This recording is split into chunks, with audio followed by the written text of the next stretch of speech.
Alright, so we start. Do not forget to subscribe and like if you enjoyed the video. Our main character at his office job just typing away. He seems distracted though, thinking about something that happened yesterday. And we flash back to him at home when a blue screen just pops up in his face. He asks what it is and the screen says shop window. He tries to touch it but his hand just phases right through. The shop has some weird items like a zombie skull crushing hammer for 5 coins. Then he remembers the vision he had of zombies rampaging through the city. Back in the present, he just shakes his head thinking he must be hallucinating from being too tired. Suddenly some guy screams his name, Song Jinseong, you bastard, from across the office. This dude slams his hands on Jinseong's desk yelling, you are dreaming or not you. He smacks the desk again, telling him to focus. The manager starts chewing him out over some work documents and a call from another company. Jinseong just thinks about how this guy is throwing a tantrum because of his own incompetence. The manager gets right in his face and asks if he is going to keep talking back. Just as things are getting heated, someone calls out to the manager. A woman walks over with a drink and says, have this and cool off. The manager's entire mood changes in an instant. He gets all smiley and says if Siana says so then he has to calm down. Then he gets way too close, asking her out for dinner and drinks after work. He whispers that it would be a waste for her to go straight home dressed so nicely and she looks so uncomfortable. She politely turns him down, saying she already has plans for the day. The manager leans in way too close and says they will just have to go for drinks another time then. As the manager walks away, Jinseong asks Siana if she is okay. She just gives him a small smile and says thank you for the concern. And we cut to Jinseong outside on a rooftop thinking he just wants to go home. He is glad Siana stepped in, otherwise he would still be stuck dealing with that guy. He takes a smoke break thinking about how he cannot just quit this job. He resolves to just hang in there and decides he should buy Siana coffee later. Speak of the devil, Siana herself walks up to him on the roof. He asks her what she is doing up here since he knows she does not smoke. She says she came up to get away from the manager. Yeah, I do not blame her. Apparently a client skipped out on a payment and now the boss is just raging at everyone in the office. She suddenly shivers, rubbing her arms, and says it feels a little cold today. He thinks it just feels cool, but she insists it is abnormal, showing him her goosebumps. He just teases her about being sensitive to the cold, so she pulls out her phone to prove her point. She holds up her phone, telling him to look at a video she found. The post is about snow in Africa, and Jinseong looks at his phone in disbelief, asking if it is real. She agrees that it is strange and feels like something is genuinely wrong. Just then his phone buzzes with an emergency alert for a cold wave advisory. They both stare at the full alert, a cold wave warning due to a sudden drop in temperature in the middle of summer. He thinks a cold wave warning in June has to be some kind of joke. Then a single snowflake lands right in her open palm. He looks down at a snowflake in his own hand as she says it is cold. They both look up at the sky as he asks, no way. Snow. And just like that, it starts snowing hard all across the city. A little while later, Jinseong is back inside thinking about the heavy snow in summer. None of this makes sense. He feels even colder now and decides he should just wrap things up and head home before traffic gets worse. But when he gets to the elevator, he presses the button and wonders why it is not moving. He shivers, rubbing his arms, thinking about how freezing it is all of a sudden. He decides to just take the stairs, but that weird status window from yesterday is still bothering him. He heads down the stairwell thinking about how crazy this weather is. He gets to his floor and hears an automated voice from the elevator say the doors are closing. He sees the elevator doors shutting and figures it was not broken after all. But then he hears the doors opening and closing again and wonders why it is so quiet. Suddenly all the lights flicker and go out, plunging him into darkness.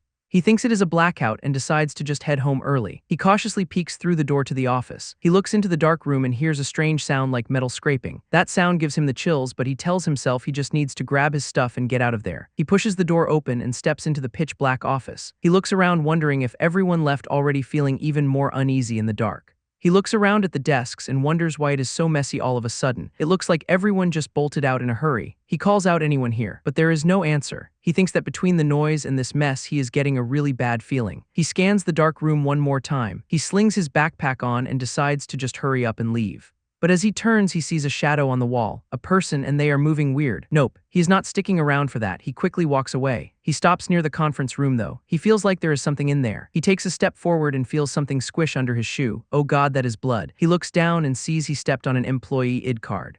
He lifts his foot. The card is just lying in a pool of blood. He picks it up and sees it is absolutely destroyed and covered in blood. He asks, is this blood? He stumbles back in shock, falling to the floor. What the hell happened here? He scrambles backwards on the ground away from the blood. His eyes lock onto the conference room door. He slowly gets up and peeks through the blinds. It is pitch black in there, but he can see a shape moving. And then a pair of glowing red eyes stare right back at him. Inside the room, a mangled, bloody figure is on all fours, letting out a low growl. Jinseong's face is just pure horror. He can only think, what the The creature just tilts its head with blood dripping from its mouth, and Jinseong recognizes the face. It is one of his managers now with glowing red eyes. The second their eyes meet, he just turns and runs for his life. He sprints through the dark office trying to put some distance between them, but a bloody hand grabs his shoulder and he looks back thinking a zombie. The zombie tackles him to the ground as he screams in his mind, "Are you telling me it is really a zombie?" He is on the floor just screaming in his head, "Damn it, what the hell is that?" The zombie manager is just standing over him dripping blood, but Jinseong is not going down like that. He grabs the nearest monitor and yells, "D-die." He just stands there breathing hard after the swing. Man, what a rush. He managed to escape into the stairwell and he looks back at the zombie he left behind. He slides down the wall completely exhausted and terrified. He thinks to himself just now, that was definitely a Z-zom. And then his phone buzzes with another emergency alert. It says a mutated rabies virus is spreading. Yeah, right, rabies. He clutches his head in disbelief thinking this is insane. He knows damn well that was not rabies. That was a zombie. He sits there on his phone asking himself just what the hell is going on. He scrolls through some kind of online forum and the posts are just pure chaos. He realizes it is chaos everywhere and then he remembers that weird status window. He wonders if it is all related, so he tries to search for status window or shop window online, but he gets no search results. Nothing, and then his phone screen starts glitching out into static. He is tapping the screen trying to figure out what is happening, and then the screen just says connection lost. Oh, that is not good. The connection is completely gone. He has no idea what he is supposed to do now. He just holds his phone to his head in despair thinking we are so screwed. And on top of everything else, he starts shivering again saying, it is freezing. He thinks at this rate the zombies are not the problem. He is going to freeze to death first. So he forces himself to stand up using the railing. He checks his phone thinking he just has to hold out until rescue arrives. The battery is at 83%, which should last at least 2 days. He takes a deep breath and you can see the cold air fog up in front of him. Using his phone as a flashlight, he steels himself and says, "Let us go." He cautiously steps back into the dark office hoping to find something useful like clothes or snacks. He starts searching through the drawers of an empty desk, and he finds a folded long-sleeved shirt inside. He quickly puts it on and buttons it up thinking much better. Now he is on the hunt for provisions. Come on, food, food. His face absolutely lights up as he exclaims, "Okay." He hit the jackpot, a bag with water, snacks, and a blanket. He slings the bag over his shoulder thinking, I do not know whose bag this is, but thank you. Now that he has supplies, his next thought is finding a weapon. He stops by a storage closet and lets out a little laugh. Imagine that. Inside is a set of golf clubs. He thinks, never thought that executive bastard would ever be of use to me. He grabs the golf clubs, perfect, a weapon with some reach. He wraps the blanket around his shoulders. He figures he has enough supplies for 3 days, but wonders if rescue will even come by then. He walks over to a frosted window to look outside. And the view is just apocalyptic. The streets are completely overrun with zombie hordes as cars burn in the snow. He looks out at the blizzard and thinks that a helicopter is definitely not coming for rescue anytime soon. He slides down against the wall and wonders what will happen if they do not make it here even after a week. He shivers hard as his breath fogs up in the air saying, shit, it is getting colder and colder. He is just wrapped up trying to stay warm, but it is clearly not working. He pulls up that weird shop window again thinking that having some actual winter clothing would be nice. But then he just asks himself, where the hell did you even get coins? Yeah, good question. He looks down completely dejected. So close yet so far. He gets up and looks out the frosted window at the snow still coming down. He decides he cannot just sit here and freeze. He starts walking. He heads for the emergency exit door. He makes his way down the stairwell, but he stops when he hears a noise from below and his eyes narrow as he thinks zombies. He gets ready to swing his golf club. Down below, a doorknob starts to rattle like someone is trying to get out. He brings the club down with a powerful swing. He smashes the doorknob clean off the door. He lands on the floor below ready for a fight. He raises the club to strike whatever is inside, but a terrified man inside screams, "W, wait, stop," and then recognizes him saying, "Why yeah, you are Manager Choi's replacement, right, Deputy Song." Jinseong lowers the club with a smirk and says, so you're that obnoxious guy. The two of them are just sitting there on the stairwell landing. The guy explains, I was in the break room and there was constant banging on the doors from outside, total chaos. He continues, good thing I'm quick on my feet. I locked the door from the inside right away. Jinseong asks him how he managed to get out. The guy says he just flung the door open, shoved a zombie, and bolted. Jinseong thinks to himself that this is completely useless information. Then this dude has the audacity to ask, by the way, Song, you do not happen to have any food, do you? Jinseong is just confused. The guy just says I am starving. He tells him he does not have any. Jinseong is thinking that he cannot just hand out his emergency rations. The guy just says he will get some water then and thanks him, but then his tone shifts. He suddenly grabs Jinseong's wrist. Oh no. With a really creepy look on his face, he asks Deputy Song, you are sure you do not have any? Jinseong immediately knows something is off. His guard is up. He thinks to himself that something about him feels wrong as he watches the guy get water. He realizes the guy is still dripping with sweat. It was not just from running away. He wonders if he is being paranoid, but then he sees the reflection in the water cooler. Zombies are right behind him. A zombie grabs him from behind and he gets yanked backwards. The other guy, whose name is Kim Juman, has fully turned, but Jinseong is ready and swings the golf club. The club connects with a huge impact right to the side of Juman's head. Jinseong is in disbelief, thinking he was perfectly fine just a moment ago. Juman is on the floor growling with foam coming out of his mouth. Jinseong just grips the golf club tighter. He is not taking any chances.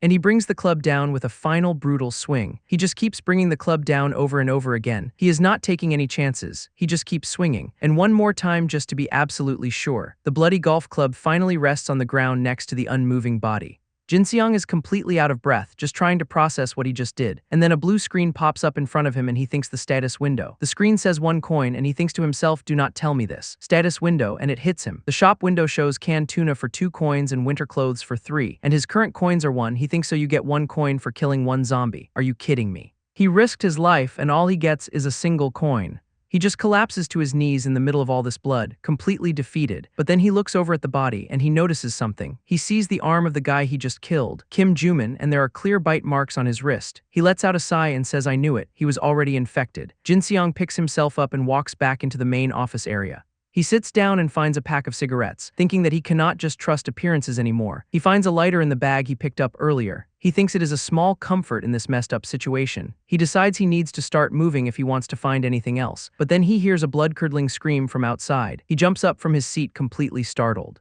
He looks out the window and sees a group of what look like high school students desperately fighting off zombies in the snow. But there are just too many of them. The kids are getting completely overwhelmed, and he watches in horror as one of the students is pulled down and torn apart by the horde. A close-up on one of the zombies shows it is another student, bloody and mangled. Jinseong just turns away from the window, unable to watch anymore. He slumps down into a nearby chair and just says, damn it. He just sits there in the dark office, completely drained. He pulls out his phone. He thinks to himself that it is already the 3rd day, and the battery is now only at 3%. He thinks about his supplies. I have left 1 snack and 4 chocolate bars. He has been saving energy by just watching out the window. He has seen people try to escape several times, but all of them just turned into zombies. Despite that, his conclusion is that he has to move. He slings his bag over his shoulder.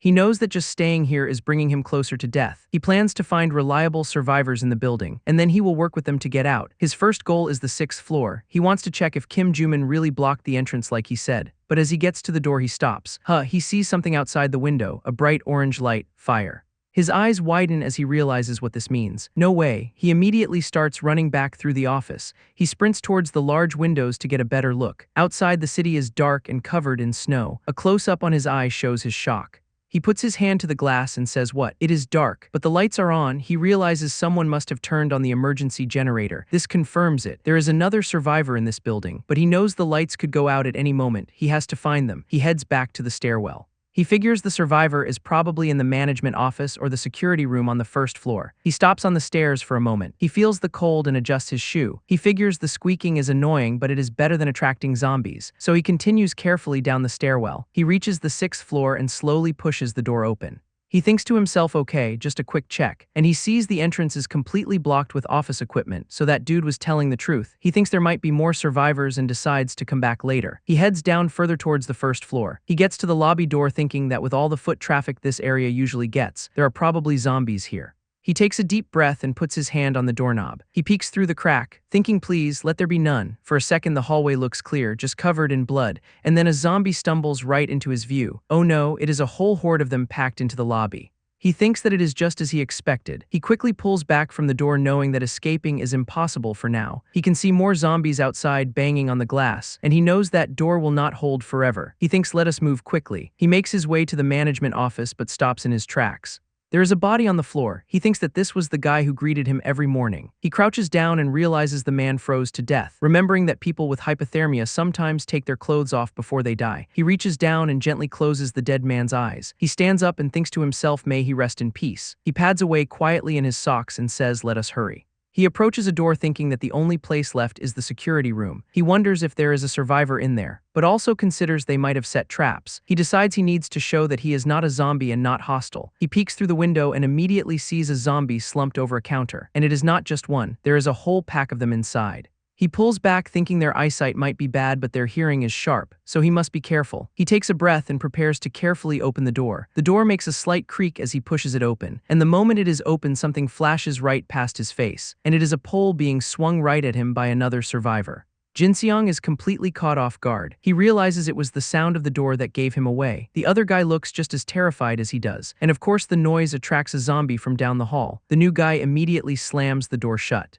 He turns around and they both just stare at each other. He shoves Jinseong out of the way and quickly locks the door. Now they are both trapped in the room together, sizing each other up. The guy asks, "You human?" Jinseong replies, "Yes." "And you?" And the man confirms, "I am human too." Jinseong explains he saw the generator lights and came looking for people. He introduces himself with his work id, but he is thinking that this guy could be infected just like Juman was. The other man introduces himself as assistant manager Choi Yi-yoon, and Jinseong is still suspicious, thinking he could be hiding bite marks. He notes that unlike Juman, this guy is not sweating, but he does look cold. The two of them just stand there in a tense silence. Jinseong sees a backpack and thinks that since the guy seems cold, maybe he came from the lounge. He also takes a look at the guy's makeshift weapon, a broken wooden pole, then it clicks for him. Infected people are irrationally hungry, so the fact this guy is stockpiling means he is probably safe. Yi-yoon suddenly says curious and reaches for the backpack, but then he swings his pole and knocks it off the counter, saying he was not interested in its contents and wondering how to break the ice. What a weirdo. Yi-yoon then reaches over and turns on a small portable heater. He just sits there in silence, clearly still on edge. He thinks to himself that this is not enough to break the tension, remembering how they used to smoke together at work. And Jinseong is thinking the exact same thing, wondering if he should offer him a cigarette. Yi-yoon just stands there clutching his pole, looking completely lost. So Jinseong makes the first move, pulling out a pack of cigarettes.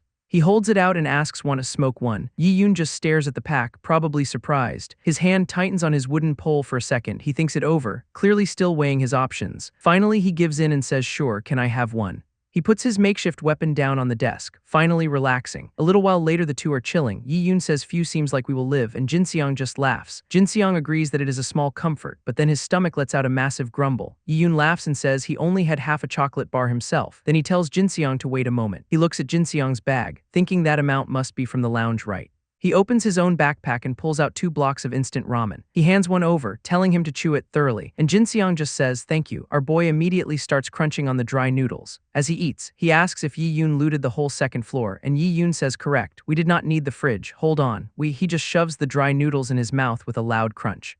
Yi-yoon just smiles and says yes. Jinseong then asks him how's the situation on the second floor, and Yi-yoon replies not good. He sits down and starts to explain what happened. He says at first, "I was trapped in the lounge with a colleague. They split all the food, but his friend kept insisting they should move while he wanted to wait for rescue. Eventually, his friend could not take it anymore and left, only to get infected immediately." Back in the present, Jinseong asks looks like there are quite a few. Yi-yoon says he counted about 4 and he had to leave because his phone battery was about to die. Jinseong asks how he managed to get out, and Yi-yoon explains he threw something to distract them and crawled out on his stomach. Jinseong is impressed, saying escaping 4 zombies safely is impressive. Yi-yoon just laughs it off. Then Jinseong asks, "You are the one who turned on the emergency generator, right?" He confirms it, and Jinseong gestures to a power strip full of plugs, asking, "Is it because of that?" Yi-yoon says yes, for charging, but Jinseong is confused and asks, "Does that matter?" This guy looks absolutely flabbergasted. He asks, "Do not tell me you have been surviving without using the internet." Jinseong just looks blankly back at him, and Yi-yoon asks, "No signal, right?" Then he drops a bombshell. "Satellite internet works." Our boy Jinseong is completely shocked. Yi-yoon explains that thankfully the internet still works and there are even a few accessible communities online. Jinseong asks what kind of information is on there, but Yi-yoon says he has no idea. He tells Jinseong the fast charger is almost done, so if he has a phone he can charge it for him. Jinseong scrolls through his phone and sees a community forum full of other survivors. He looks up at Yi-yoon and says, "Thank you so much for charging my phone, connecting me to Starlink, and telling me about the community." Yi-yoon just waves it off, saying there is no need for thanks. But then the lights in the security room start to flicker, and just like that, the room goes completely dark, plunging them both into blackness. Yi-yoon looks up and says looks like the emergency generator is running out of fuel. He then turns to Jinseong and asks the big question. "What will you do?" Jinseong replies first, "I will stay here." And Yi-yoon just adjusts his glasses, taking that in. He then asks, "So, you're saying you would prefer if I leave?" Oh, a little bit of tension there, but Jinseong is just thinking it through logically. He knows Yi-yoon's strategy is to hold out, and he would just be a burden who wastes food. He also realizes that for him, Yi-yoon is not the right companion either. He thinks that since he wants to keep moving, a guy who just wants to wait is a hindrance. So it is best to part ways here, before saying I will leave. Yi-yoon just smiles. It seems like he came to the exact same conclusion, he says then, and reaches into his bag as Jinseong watches, wondering what he is doing. He pulls out a lighter, his now charged phone, and a spare battery, saying, "And this is my gift to you, a flashlight and a spare battery, that is huge." Jinseong is genuinely grateful and says thank you so much. Yi-yoon is not done though. He holds out his hand and says, "Then I will give you these."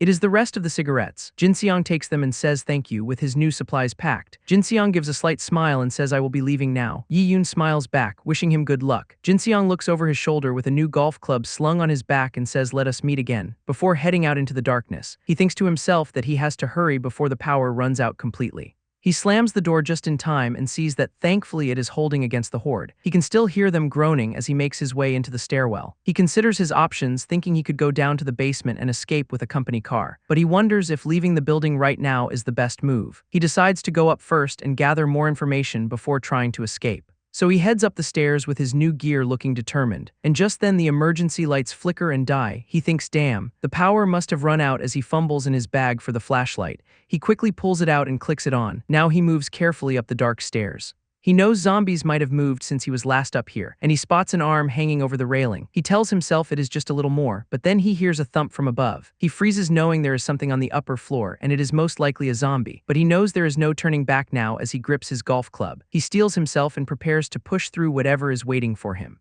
His flashlight beam cuts through the darkness of the stairwell, and there it is. A zombie is slowly thumping its way down towards him. He sees the top of the stairs and thinks okay, thankfully, the rooftop is in sight. He starts to carefully make his way up. He thinks now's the chance, but the zombie's head snaps towards him. And it just launches itself forward with a horrifying shriek. Our boy is completely caught off guard. He yells oh, damn it, and swings the golf club for his life. He connects with a massive crack right to the side of its head. The force of the blow echoes through the stairwell. He sends the zombie flying back against the wall. Its jaw is completely shattered as it lets out a gurgling scream. He screams die as he brings the club down for another strike. The zombie's body goes limp on the steps, and it tumbles down the stairs behind him. He stands there panting heavily, thinking to himself is it over, but then he sees its hand twitch. Are you kidding me? He screams damn, it is still moving, please just die already, and just starts beating it relentlessly. After the final blow, a blue window suddenly appears in front of his face. Wait, what? He looks from his now bent and bloody golf club to the system window and just says damn it. He looks at the bloody club and thinks maybe it has another use. Let us take it for now as he picks it back up. He then shines his flashlight on the corpse wondering where did that zombie come from. He tries the door to the rooftop but it is locked. He realizes if it came from another floor, then the 7th floor might not be safe either. He finds a quiet office and slips inside. He lets out a huge sigh of relief, thinking it seems safe for now, but his hand is still trembling from the fight. He flashes back to the zombie lunging at him, thinking it was incredibly fast. He realizes it was probably faster than when it was a human, almost like a wild animal. He knows if there are more than one, he will be the one losing. He thinks he needs allies or to make sure it is always one-on-one. Then remembers maybe I should check the internet. There might be new info about zombies. He pulls out his phone and opens up the survivor gallery. He scrolls through the posts, one about the freezing temperature, another titled last post ever where a guy's sister was eaten. He keeps scrolling, looking for actual facts about the zombies. He finds a post saying they are sensitive to sound with dulled sight and smell, and that they keep moving until their heads are smashed. But he realizes most of it is just people crying for help. But one thing becomes terrifyingly clear. The government has collapsed. He understands now. No one is coming to save them. They must survive on their own. In this damn world. He lets out a huge sneeze. It is day 5 of survival. And he thinks, damn, it is cold. If this continues, I will catch a cold. He knows that in this situation, getting a cold could be a death sentence, so he starts doing some exercises to generate heat. He keeps going trying to fight off the chill. He pulls out a chocolate bar thinking that normally he would save half, but right now his body needs all the calories it can get. He lets out a sigh, he just cannot get used to this cold. He decides to travel light and even leaves his shoes behind to make less noise. His priority now is to find proper food before things get any worse. He remembers what Yi-yoon said about the food in the break room. It is in the bag of the colleague who turned into a zombie. The problem is there are at least 4 of them on that floor. He knows he cannot just sneak in and grab the bag. He will have to take them out one by one. He starts mapping them out. One in development room 1, another one in development room 2, and one more over in the new business team's office. But he cannot place the last one. He just knows there is one more somewhere. He thinks he needs better tools to face them all and peeks into a room saying, good, no one's here. He uses the golf club to carefully nudge the door open. Then he slips inside the dark room, and he finds something, a small glowing device, thinking good, the non-food supplies are still here. He walks down the dark hallway, his bloody shoes stomping on the floor. The sound echoes deliberately through the silent office. He stops with the flashlight in his mouth and thinks all right. Then he pulls out that glowing device he found, thinking now. He throws it down the hall with a determined look. His thought bubble says the hunt begins. The device clatters loudly on the ground, the perfect bait, and right on cue a zombie lunges out of a room drawn by the noise. It is one of his old colleagues, its face a bloody mess. Jinseong was waiting for it though, and he drives a knife straight through its head. He looks back with a wild grin as the zombie collapses behind him. He then peeks into another room and spots 2 more zombies inside. Before they can react, he slams the door shut, trapping them. They immediately start pounding on the glass as he thinks, got it, just as I wanted. He pants heavily, a look of grim satisfaction on his face as he thinks good. But as he thinks, one by one, a bloody hand shoots out and grabs his ankle. He looks down and sees the zombie he thought he trapped is actually crawling out from under the door. It growls as it holds onto his leg, not letting go. The thing lunges up with its mouth wide open, trying to take a chunk out of him. Our boy is completely shocked. He was not expecting this at all. He reacts fast, though, shoving the bent golf club right into its face to push it back. Then he brings the club around for a huge swing to finish it. He pants heavily and says, damn it. This is taking a lot out of him. He looks at his own hand, now completely covered in blood. The other 2 zombies are still trapped behind the glass as he thinks, yeah, that is right. There are still 2 more left. He does not waste any time and stabs the zombie on the ground to make sure it is dead for good.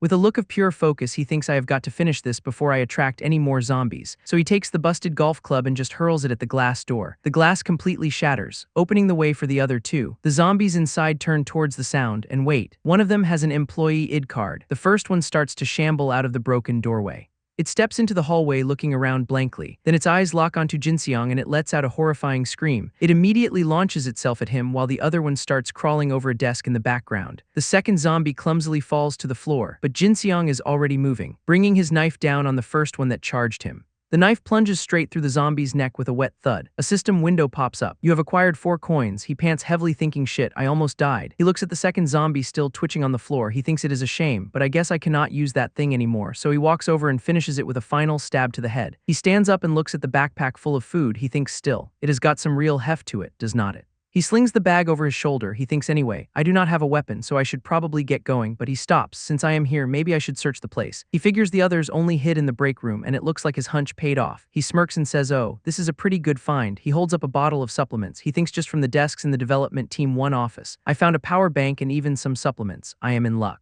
He looks down the hall with a new sense of purpose. He decides, while I am on a roll, I will check Development Team 2's office. 2, but then he hears a loud thump from nearby. He whips his head around in alarm. A zombie. Was there another one? He thinks, damn it, and I do not have a weapon right now. He knows he cannot risk it. If I run into it, it is all over. I have got to get out of here. He immediately sprints down the hallway and ducks into a side room. He leans against the wall, trying to get his breathing under control. Phew. I am starting to calm down. He slides to the floor, clutching the backpack. He lets out a small laugh. Who would have thought I would ever feel safe at the office, especially in a situation like this? He just lets his head hang, completely drained, but he forces himself to sit up. Enough with the self-pity. He thinks, first, should I take a look at what I brought back? And oh my god, it is a feast. Bags of snacks, choco pies, cup ramens, cookies, and even a can of cola. He is so happy he could cry. He just throws his head back and lets out a huge laugh of pure joy.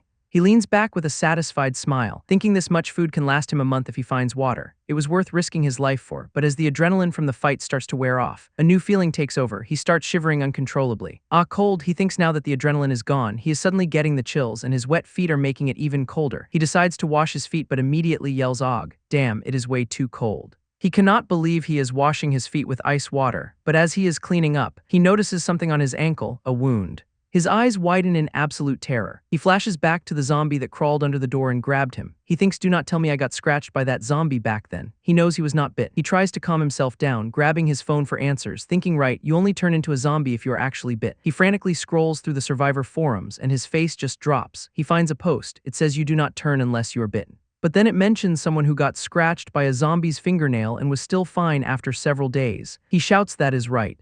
A huge wave of relief washes over him. Phew, what a relief. So a scratch is not an automatic death sentence, but he knows this is not the end of it. He looks down at his bare feet. Now that his foot is clean, he can really see how bad the wound is. He thinks at this rate it will definitely turn into frostbite. He has to find a way to warm his feet, and then he remembers the system. He pulls up the shop window. He has 6 coins and can purchase items. He thinks to himself, I am sure there were winter clothes in here. And there they are, winter clothes, winter boots, winter gloves, and a winter hat, all for 3 coins each. He looks at the menu with a deadpan expression and just says, oh, come on. He complains that it is cheap to sell them all separately, and wonders why the smaller items cost the same as a full set of clothes. But he grits his teeth. Damn it, I have no choice. He makes his selection, and a bright blue light flashes in front of him, and just like that, a pair of fluffy winter boots materializes out of thin air. He picks them up completely amazed. Whoa, it actually appeared. He slips the boot on and thinks I was honestly a little worried, but it is a perfect fit, but he knows this is not a real solution, thinking I do not think just putting on boots is going to be enough to heal them. So he goes right back to the system shop, looking for anything else that could help. He keeps scrolling until he finally stops on one item, and he thinks this might be it. He immediately hits purchase. It costs 1 coin, and the system confirms the transaction. And what pops out is a single hot pack. He lets out a huge sigh of relief and smiles, thinking, "Guess I will live." He presses it against his cold feet. He thinks one hot pack for 1 coin is too expensive, but still, you can see the warmth starting to spread. He looks so genuinely happy. He thinks, "I think I will live, really." He sits by the window looking out at the snowy city below. A time card pops up. It is now day 7 of survival, but of course a new problem arises. He goes to the sink and realizes, oh no, the water is finally cut off. Luckily our boy was prepared for this. He thinks, "I kept my bottles filled for this very reason." He looks out at the endless snow. He knows he only has about 2 liters worth, enough to last maybe 3 or 4 days. He just collapses in frustration. "Just when I thought I might survive, the water gets cut off. Why does this always happen?" He pulls out his phone again, probably looking for some good news for once, and he scrolls through the survivor forums. It seems he is not the only one. A bunch of people are saying their water got cut off too. Then he sees a post from someone planning a supply run. They say there is a small supermarket across the street and they are going to go for it. Someone else replies asking if they went. The guy just stands there looking at his phone. He posts a final update, going, "Now, will I survive?" And then he just goes dark. Jinseong lies there reading the encouraging replies, but he starts to notice something. The number of posts is decreasing. He sits up with a grim look on his face. He knows what that means. He thinks they are dead. He walks over to the window, outside. Survivors are barely visible now. He pulls a blanket around himself, trying to fight off the grim reality. He thinks at this rate, there might be many survivors hiding somewhere. And so we hit day 8 of survival. He is still looking at that forum post about the guy who went on a supply run. And yeah, no updates. He thinks to himself that he had a feeling this would happen. He stands up knowing there is still food and water out there. He cannot just wait around in here forever. He turns from the window with a new resolve. He knows if he stays alone, he is going to die. He needs to find other survivors and make some allies. The only problem is he needs a weapon if he is going to be moving around. He picks up the last decent golf club he has, but he knows it is not that strong. It probably will not last against more than a few zombies. So he pulls up the system shop and sees a zombie skull-crushing hammer for 5 coins. He thinks the hammer is good, but 5 coins is a lot. With that, he could buy more winter gear and a couple hot packs. He decides to look around the office a bit more before spending his coins, and he actually finds something. A small hand-crank flashlight. He looks around the trashed office space, wondering why it is so empty. Then he notices the bloodstains splattered across one of the desks. He takes a deep breath and his eyes widen. He recognizes that smell immediately. It is the smell of zombies, but there are no bodies anywhere. He has no idea what could have happened in here. He walks over to a closed door and tries the handle.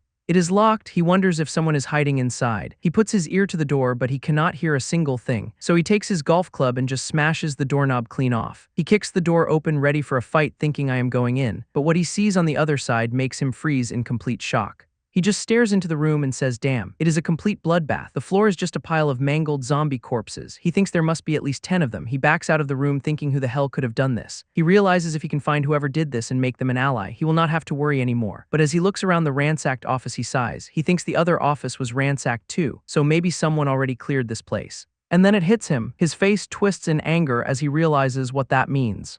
He shines his flashlight around the empty room, thinking that person already took everything. He looks so disappointed. He complains about how thoroughly they cleared the place out. He wonders if it was a group and if they are still somewhere in the building. But then he spots something on a table, a single white mug. He picks it up and finds a note inside. It is from another survivor, saying they have reached the 4th floor and took all the food, even from the drawers. They also warn him not to open the executive director's door because they piled zombie corpses there. The note continues, saying they left some shirts and to avoid the 5th floor. They are heading to the West Coast and they wrote this on day 8 at 10 a.m. His eyes widen. He thinks, "Damn, if only I had moved a day earlier, I could have met them." The note is signed by Yoon Hyuki from the accounting team. Wait, Yoon Hyuki, he knows that guy. He used to brag about being in the special forces. No wonder he is so capable. He then notices there is something on the back of the note too. He flips it over and it is a PS about a gift left for his wife. Our boy's eyes light up as he immediately starts searching the desk drawers, and he finds the gift, 2 single-serving packets of instant coffee mix. He just lets out a little laugh, thinking this guy really is messing with me. We jump to day 10 of survival. He is sitting by the window enjoying that cup of coffee and Ray reading the note, specifically the warning. He takes a bite of a choco pie. He thinks, but why? The 5th floor is the CEO's office. Logically, it does not seem like there would be many zombies there. He knows it is not like the special forces guy to give a warning without a good reason. He looks out the window with a serious expression, thinking more importantly. He thinks since yesterday, I have not seen any survivors, and he knows that the longer this goes on, the fewer chances he will have to meet any allies. He thinks I did not find anyone yesterday yet again. Should I search other floors? And he gets up to go look. But as he is looking out the window, he suddenly sees a flash of light from a building across the way. He whips his head around thinking light, and then he sees it again, a distinct blink. Yes, he rushes to the window completely freaking out. Someone is signaling me. He is absolutely beaming. He shouts out someone is here. He wonders if they are signaling him. He thinks he is too far away for me to see it clearly, trying to tell me something. He gets an idea and thinks, wait a moment. The guy across the way holds up a piece of paper. He wonders, will it work, and he can read it. I see. The sign says there are people on his 6th and 7th floors and asks to team up. He is so relieved. There are survivors. He decides to go meet them immediately. Grabbing his golf club, let us go. He heads down the dark hallway towards the 6th floor, but when he gets there he thinks, the entrance is not blocked. He wonders if the survivors already cleared the way. He calls out into the darkness, excuse me, I am from the 7th floor, I am also an employee of Tisong Corporation. He adds, I do not mean any harm, but he gets no response. He looks down at the messy floor thinking looks like it was kicked around roughly. He thinks it feels a bit off, wondering if someone was here before him, and then a shadow appears right behind him. He spins around just in time to see a zombie lunging at him. He reacts instantly and swings the golf club right into its chest. The zombie grabs the club trying to pull him in, but he shoves forward with all his strength. And the zombie falls to the floor defeated. He pants heavily after taking down the zombie. Its body lies twitching on the floor. He looks completely drained and terrified from the close call. He has to hold himself up against the wall to recover. The system chimes in with 1 coin acquired, and he thinks that it sounds more like a death notification. After catching his breath, he wonders if the guy who signaled him was lying about survivors being here. But just then he hears a distinct click from a nearby door. He turns around thinking survivors, so it was not a lie after all. He cautiously approaches the door and calls out, you are inside. I am not here to harm you. He continues, I came to join forces. Could you tell me who you are? As a hand slowly turns the knob from the other side. He tries to reassure them saying, I am an employee here too. I am part of sales team too. When he gets no response, he raises his golf club thinking he will break the door down if he has to. But a voice from inside suddenly asks, are you assistant manager Song by any chance? And he stops dead in his tracks. The door creaks open and a hand reaches out. A woman peeks out and he recognizes her immediately. Ms. Siana, so now the two of them are sitting at a table in the dark office sharing what they have been through. She begins to tell him her story, explaining that last night someone was banging on her door. She says something felt wrong so she did not open it. But the man realized she was alone and forced his way inside. She had to run and hide in the break room to get away from him. And she finishes her story saying, and less than an hour later, he turned into a zombie. He asks her then the zombie I just took care of was, and she confirms yes, that is right. He then asks her, do you have any weapons? She says yes and points to a wooden spear in the corner, and he thinks it looks similar to another weapon he saw, but then he gets a closer look and realizes that is a mop. She explains she trimmed it with a box cutter and that it is pretty usable. He sees the blood on the tip and thinks she must have dealt with zombies before. He thinks to himself that the risk is high, that women are physically weaker and honestly the weakest in a world like this. He knows they are not just threatened by zombie hordes, but also by other people. He decides that if he is not careful, she could become a threat, so he tells her, well then, I will be going for now, but as he turns to leave, she grabs his wrist. She asks leaving and he just says I am sorry. She pleads with him saying assistant manager, I am not confident I can do this alone. Please, he gently removes her hand from his arm, again saying I am sorry. But then he adds, I fenced. She looks at him confused, asking you, and he says it is true, you see this, pointing to his arm. He tells her he took care of the zombies on the 6th floor and can even show her the bodies. Her entire demeanor changes and she says with confidence, you will regret it if you abandon me. I am confident. Our boy is just standing there completely speechless. She adds that she even won a silver medal at the National Sports Festival back in high school. And with that, the two of them shake hands, officially forming a team. She immediately gets down to business, holding up a backpack and saying I have searched everywhere and the clothes and food are all stored here. He spots something in her bag and asks what, a backup battery. He wonders if the connection has been restored. She explains it is something called Starlink. It is satellite communication. She gets super hyped. Whoa, awesome, then we need to gather everything. She then asks him how many zombies were there in total. He tells her 8 zombies.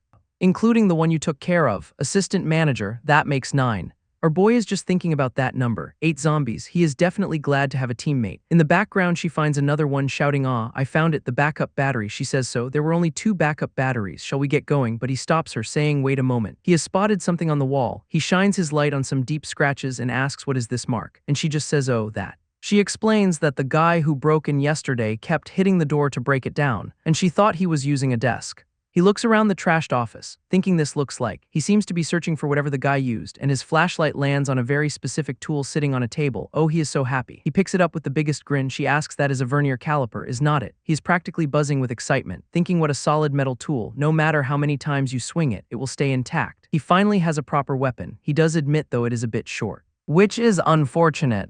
But then Siana gets this little smirk and says, I have an idea. She takes some sort of tape or cloth and says, wrap it up tightly like this. And bam, she holds up the finished product saying, tada. My man takes the new weapon and is like, nice. She asks him it became pretty useful. Right, he is checking it out, thinking you can stab with it like a spear and also strike with the caliper part. She is so proud of herself saying, yes, I tried to make it like an axe spear. I told you you would not regret bringing me along, right? He gives her a genuine smile and says thank you. He thinks having more people is not just about fighting. It is also great for moments like this. He looks at their combined supplies, thinking that with her food and his food, they will not have to worry for a while, but then he pulls something out of her bag, a whole frying pan. He asks, but where did you get this? She gets all flustered and embarrassed, saying, that. She explains, I brought it to get a refund because I did not like the color. But then I completely forgot about it. He just goes, aha. He looks at her and says, thanks to that, we will be able to use it to melt snow for water. She just laughs. I never thought it would be used like that. Then she gets serious and asks, by the way, how did you know I was here? It felt like you knew I was in the break room even before I made my presence known. He starts to explain. Someone from the building across the street told me with a message. He tells her how they used a light to get his attention and wrote on paper that there were two of them asking to join forces. She looks up from her phone, which is now on, and asks him, do you think it is okay? He thinks for a second and says, I do not know. Rashly joining up with people we do not know is bound to be risky. And she agrees with him. She then tells him, actually, the reason I wanted to go with you, assistant manager, was because I decided it would be hard to find someone trustworthy. She looks him dead in the eye and says, I do not want to become companions with just anyone. So he makes the call. Then let us not join the people from the other building. She looks so relieved. Thank you for listening to my opinion. But then she drops a bomb. And one more thing, Manager Choi is probably still alive, too. Our boy is completely floored by this. He just says, Manager Choi. She explains, yes, he is probably on another floor. He was isolated with me on the 6th floor on the first day, then he escaped. She looks down ashamed and admits, but I ignored him. I was so scared back then. He asks her when did he leave, and she tells him it was probably on the night of the second day. So our boy starts calculating. He has already checked several floors, which means Manager Choi must be on the 3rd or 5th floor. Later that night, Siana is asleep under a blanket, but our guy is wide awake, thinking about the people in the other building. He realizes if we do not respond, people from the other building will probably try to join up with Manager Choi. He worries that if Manager Choi's group gets bigger, they might become a threat, but he decides to just focus on what he can control for now. He then remembers the good news. His coin count went up by 1. So he can buy another piece of winter gear from the shop. He thinks to himself, a winter hat would definitely make me feel less cold. The shop shows a winter hat and winter boots, both for 3 coins, and his finger hovers over the boots. He glances over at Siana's feet in her thin office shoes. He knows that if her feet get frostbite, she will become dead weight, so the boots are the logical choice. He moves his finger to purchase the boots for her, but he stops himself, thinking it is so selfish of me to only be thinking about how cold I am at a time like this. He decides they do not have to move right now, so it is not urgent, and he will choose later. The next morning, Siana is already up and on her phone as he wakes up. She asks how much battery is left. She turns to him saying, oh, you are awake, and he just shivers saying, yes, I just cannot get used to this cold. He asks her the battery we found yesterday is all charged, right? And she says yes, except for the one you set aside. She looks at her phone for a moment. The battery icon showing a full charge.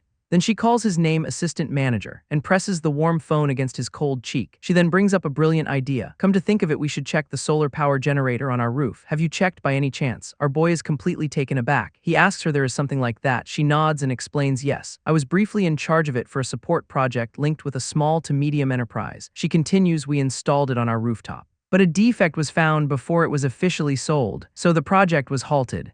He asks a defect you say, and she clarifies, I do not know the exact details, but it was not a safety issue. It is a trial version though. He asks the most important question, do you know how to operate it? And she says yes, since I was the one in charge of it. A huge smile spreads across his face. Let us go take a look. So they head up to the roof door, which is completely frozen over, and with a huge effort they manage to push it open. They step out into the blizzard. He sighs, phew. Who knew opening one door would be this hard? She adds, it is so obvious, but I never even thought of it. He looks up at the snowy structure above them. You are saying it is up there? She says yes. There is usually a simple ladder attached here. It is there. He reaches up and grabs the handle of the ladder, but it will not come down. He sighs in frustration, and she just says, I guess we will just have to climb up. She looks at him, can you make it up? And they both stare up at the ledge. She turns to him with a plan. I will try to go up. Could you just give me a boost? And he immediately agrees. Yes, he cups his hands to give her a step up. Counting 1, 2. He shouts 3, launching her into the air. She soars up and grabs the edge, shouting, I have got it. He watches her pull herself up with ease, thinking maybe it is because she is used to working out, but her movements are so light. She lands perfectly on the upper level, ready to go. She brushes the snow off one of the solar panels, and she looks down at him with a huge smile, shouting yes. She tells him it is not that big, so I will take it apart and lower it down. Please catch it. He gets in position as she lowers the first one, saying, here comes the first piece. He grabs it and she gets ready to send the next one down. After a lot of work, they get all 4 panels inside and set them up by the window. They are both completely exhausted. She wipes her brow saying, that was tough. He confirms yes, the installation is complete, and she asks, I think this should be enough. Right. They look out at the endless snow and he asks, with all the clouds, do you think it will be very efficient?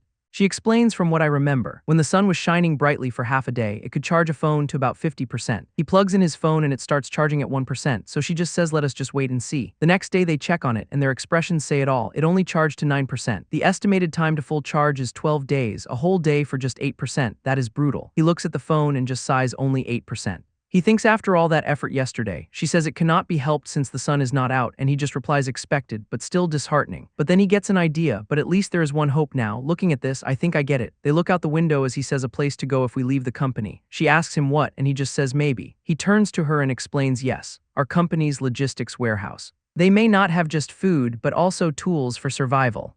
She immediately agrees, good idea, I agree, but he points out the problem is how to get there. He walks over to some boxes thinking out loud if the car GPS does not work. We will have to rely on our phones for directions, but the battery is not enough. Should we draw a map on paper? But she stands up confidently and says no problem with that. He turns around completely confused, and then she tells him the company warehouse is near my house. We see a flashback of her walking her dog as she explains I often saw it while taking walks. So I know the way, no need to worry about that. Oh my god, what a relief. He is so happy, he says what a relief. I am so glad I met you. Siana, I was lost alone, but now that I have a goal, I feel energized. He looks at her with a small smile, thinking teaming up with her was the right choice. She is skilled and takes on tough tasks. Even now, her feet must be freezing, but she has never coveted my boots. He calls out to her, hey, Siana, and she turns asking yes. He asks her what is your shoe size.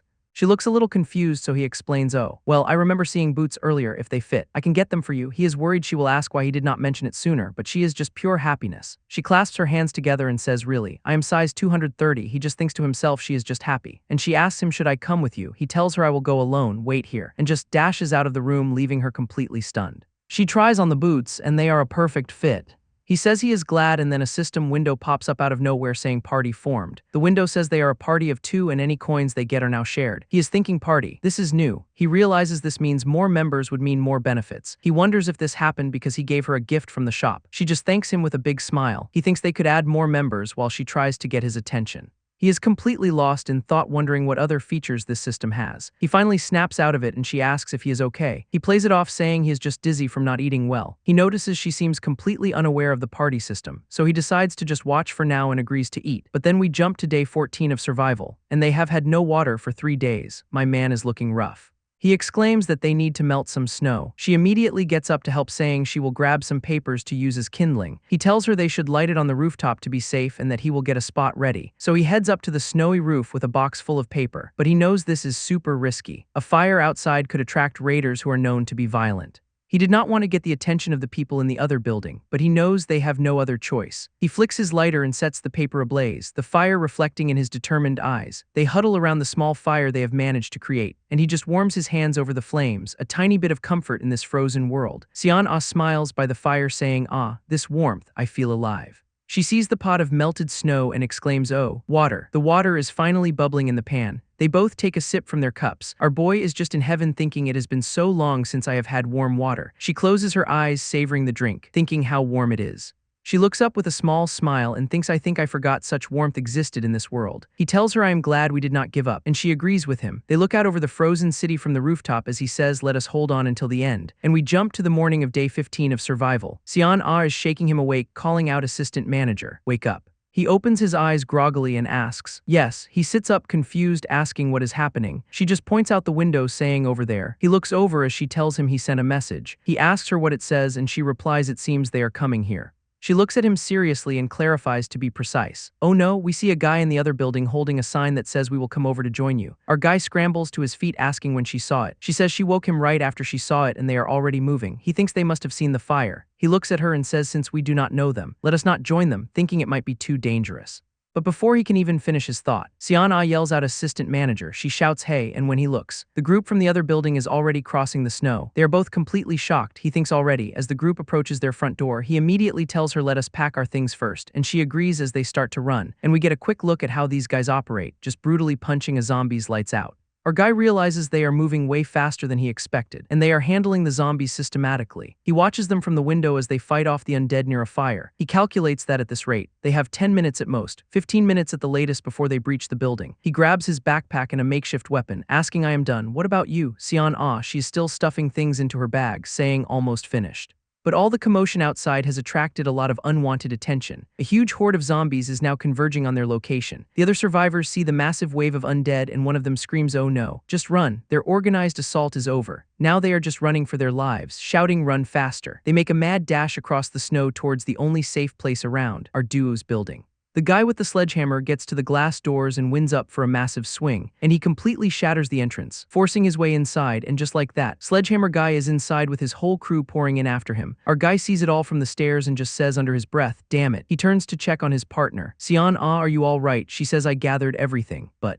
Her hand is still resting on the solar panel. She really does not want to leave it behind, but he tells her leave that behind. She starts to argue about their power, but he just says survival comes first. She looks up at him, a little surprised by his firm tone, but she understands and agrees, yes, and just as they are about to move, they hear a loud crash from the floors below. He looks down the stairwell. They are coming up. He is trying to figure out their next move. Rooftop or the lower floor. He thinks the rooftop would be easier to defend, but the cold would be a huge disadvantage, so he decides for now, let us head down. They stop on the 6th floor landing. He tells her let us block the entrance and hold our ground, and she says okay, and sure enough, the group of raiders is making their way up the stairs. Our duo waits on the landing below. He tells her get ready. The first few members of the other group come into view and they look like they mean business. One of them grips the handle of his axe. Our main character's eyes just narrow. He is focusing. He can hear them getting closer and closer. He thinks to himself again, they are closer than before. Siana looks at him with dawning horror. Assistant manager, do not tell me. She confirms his fear. Yes, it looks like they are checking to see if there are any other survivors. We hear their footsteps getting closer. 4th floor, and then 5th floor.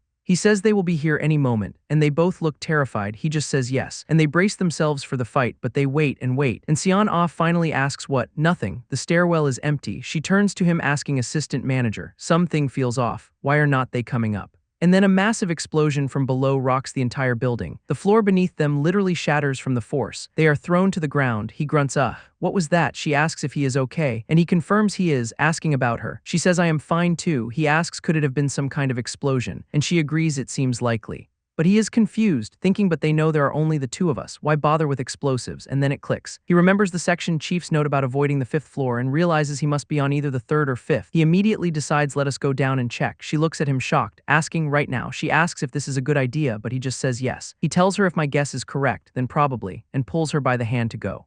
They arrive at the 5th floor landing to find the entire entrance blown to bits, and she asks what is this? He warns her Siana, do not let your guard down, as she replies with a grim okay. They slowly walk into the ruined hallway, but Siana suddenly grabs his arm. She points into the darkness and says assistant manager, over there. He looks where she is pointing and his eyes go wide. She whispers it is a corpse, and yeah, there are bodies lying in the dust and rubble. He tells her Siana, stay here for a moment, as he cautiously steps forward to investigate. He thinks to himself, brutal, but why are there only two? As he gets closer, good question, where did the rest of that crew go? He notes that there are not any explosives left and steps through the blown out doorway. He sees the entire wall is gone and curses, damn bastards. But then he hears a voice groaning, so why are you trying to kill me? You filthy bastards, of all times, why now? And he thinks that voice. The man on the ground groans about how much it hurts, and then our guy sees his face. He realizes it is Chief Choi, and that confirms it. The explosion was his doing. Our main character calls out Section Chief, and the man turns his head in surprise. Chief Choi's face twists into a huge, creepy smile as he recognizes him assistant manager Song. He screams assistant manager Suwang and starts dragging himself across the floor towards him. Our boy just stands there in the doorway, completely frozen by what he is seeing. The chief crawls forward. His leg is completely mangled, begging, please, I want to live, save me, I am begging you. He continues pleading, it is not fair, I do not want to die like this, just this once, I am begging you. Assistant manager Song, our main character, just looks down at him. His face completely unreadable. Siana hears the voice from behind him and asks, I hear a voice. Is Chief Choi still alive? But Chief Choi is not looking at our guy anymore. He is looking past him with a confused He looks right past our boy at Siana and says with that same creepy smile, Siana, it is me, you remember, right, Chief Choi. Our guy steps in front of her and tells him I am sorry, Section Chief, we do not have any medicine, and we are not doctors. But the chief just screams back at him, his face completely twisted with desperation, I said I want to live. He keeps yelling there is a way I can survive, as our duo just watches in horror. And then he reveals his master plan, if I become a zombie, I will not die, right? Cannot you just bring one here? If I get infected, I will not die, I want to live. He crawls forward grabbing our main character's leg and begs or just take me down to the 1st floor. I will let myself get bitten, that will work, will not it? But our guy just calmly pries his hand off and says sorry. Section Chief, I do not think we can do that. The chief absolutely loses it, screaming, you sons of bitches, why the hell not? I held off the raiders for you. Did not I, and you cannot even do this much for me. He starts accusing them, you just do not want to save me because you want to shack up together. You filthy pieces of shit. He then turns on Siana saying, let us all just die together, and reveals that one of the bombs did not go off earlier. And our main character just snaps, stabbing the chief's hand with his spear and growling, you son of a bitch. He looks down at the dead raiders and says in the end, they really were raiders. Siana confirms yes, and adds that there was nothing in their bags. She points out the loot they got, a broken shield and a heavy sledgehammer. Our guy just pulls his bloody spear from the chief's hand. He walks over to the chief's body and covers him up, saying he would have died anyway, which makes Siana ask, what? He explains that Chief Choi would have just bled out slowly, so this was a quicker end to his suffering. He tells her so there is no need to feel guilty, but she just looks at him, processing it all. She then asks a pretty chilling question, but if he becomes a zombie, if that happens, we will kill him, will not we? Her eyes are wide, she is dead serious. After a moment she just says, that is true, accepting the harsh reality, and we get a quiet moment looking out at the snowy city. But that piece is shattered when Siana suddenly points outside. She yells, assistant manager, LL, look over there, and he whips his head around. Oh my god, a literal wall of zombies is climbing up the outside of the building. That is insane. He pulls out his phone and sees a community post about the explosion. People online know exactly where they are. He tells her the community knows we started the fire too. This is bad. This is really bad. He realizes since it became a topic in the community, other raiders will come flocking too. They go to the rooftop and he explains that while some zombies have dispersed, most of the horde is still right outside. He makes the call, the lobby is probably packed. We cannot wait. Let us leave tomorrow at the earliest, the day after at the latest. And she grimly agrees. He picks up a flashlight, saying then shall we go check the situation on the first floor. And so the two of them begin their descent back down the dark stairwell. Siana leads the way, looking focused, but she suddenly stops him, whispering, wait a minute, do not you hear some kind of sound? And just then a loud bang echoes through the building. He says it seemed to come from upstairs. They both look up, confused, but upstairs is where they just came from. Our guy peers through the stairwell bars and sees a lone zombie wandering around. Siana gasps, covering her mouth in shock. He turns to her asking how, and his first thought is could that bastard, Manager Choi possibly, but he quickly dismisses that idea. It cannot be. His head was pierced through even if he got infected. He had no choice but to die. He then wonders if one of the raiders got bitten, but she points out that the timing does not add up. He comes up with a new theory. I think either a survivor from the 3rd floor that we did not check went up to the 5th floor. Or something came in through the broken window on the 5th floor. He decides to just assume it was a survivor for now, and she agrees. So he says then let us go back down to the 1st floor, but when they look down, the lobby is an absolute sea of undead. He is horrified. I imagined it, but I thought it would be this bad. The 1st floor has been completely overrun. He thinks about the security room, and we see it is also being swarmed. He wonders what happened to the other assistant manager. Choi Yi-sung. He thinks to himself he was in the security room. He would have heard and felt it closer than anyone. He clenches his fist, realizing their main escape route is gone. Going out this way would actually be suicide. He turns to Siana with a new plan. How about going out through the underground parking garage? And she replies, I was thinking the same, so they head down to the parking garage entrance to scout it out. He says since there were no zombies when we checked before. Let us see how many have gathered this time. They peek over the edge and he notes there are not that many. Siana is surprised. About 10 or so. She says compared to the lobby this is way better. She thinks it is because it snowed so everyone just abandoned their cars. He points out there are plenty of cars to use for cover. He adds another good point. And since it is underground there is no wind, so if we move quickly they probably will not smell us. He then calls out to Siana. He points to a big convex mirror asking, can you see what is reflected in that convex mirror over there? She squints trying to see. I can see B1F but admits she cannot make it out clearly. She leans in trying to get a better view. Wait a moment. The angle is a bit awkward and she gives him the rundown. I can only see about the entrance leading from the passage to B1F but the frequency of zombies seems similar to here on B2F. That is all he needed to hear. He smiles and says that is enough. Let us go up to the 7th floor for now. So they head back up to finalize their escape plan. He says it would be perfect if we could just travel by car. But she immediately has a vision of the car battery dying in the cold and them getting swarmed. That is a hard no. He agrees, I guess we will reject the car option after all. He wishes they had bikes but then accepts unfortunately we will have to walk, so they get back to the map, tracing their route on foot. Then if we turn here and go this way, then from here, a look outside shows just how bad it is. The temperature is negative 35 degrees Celsius. Their backpacks are packed and ready to go. The clock is ticking. 5 hours before departure. They are trying to get some rest sitting back to back. But she asks him, are not you sleeping? He looks a bit startled. Was it obvious? She looks over her shoulder. You kept tossing and turning. He just stays quiet, a lot on his mind before the big escape. She asks him it is because of that person on the 1st floor. Right, he says yes, and she tells him you can bring them.